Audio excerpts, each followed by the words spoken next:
యూత్కి చాలా అర్థం చేసుకోవాల్సిన విషయం. చెప్పండి. ఇద్దరు స్నేహితులు కూర్చున్నారట, వాళ్ళకి ఒక ఒప్పందం ఉంది. అరే ఒక ఎగ్జామ్ నువ్వు చదువుకో, ఒక ఎగ్జామ్ నేను చదువుతాను, నేను మంచిగా చదివి రాస్తాను, నువ్వు ఆ పక్కన కూర్చు కాపీ కొట్టుకో. మొత్తం ఆన్సర్ రాసాడు, ఇట్లా పేపర్ పెట్టేస్తే మొత్తం ఇటు పక్కన ఉన్నవాడు అంతా రాసేసుకుంటున్నాడు.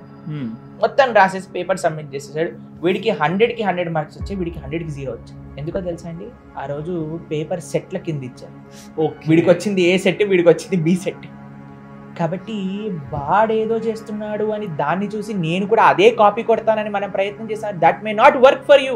ఈ ఏవైతే social media attractions, social media fame, మనం ఏదైతే హీరోలు హీరోయిన్లు చేసే పనులని మేము కూడా దానిలాగానే చేసుకుంటాము అని అంటే, మనకు ఒక తెలుగు సామెత ఉంది తెలుసా, పులిని చూసి నక్క బాత పెట్టుకుంది అని. అలా అవుతుంది మన పరిస్థితి. రియాలిటీ ఏంటి, మన బాధ్యత ఏంటి, మన ఆరోగ్యం బాగుందా, మన ఫ్యామిలీ రిలేషన్షిప్స్ బాగున్నాయా, మనం ధర్మం కోసం, దేశం కోసం, సమాజం కోసం ఆలోచిస్తున్నామా?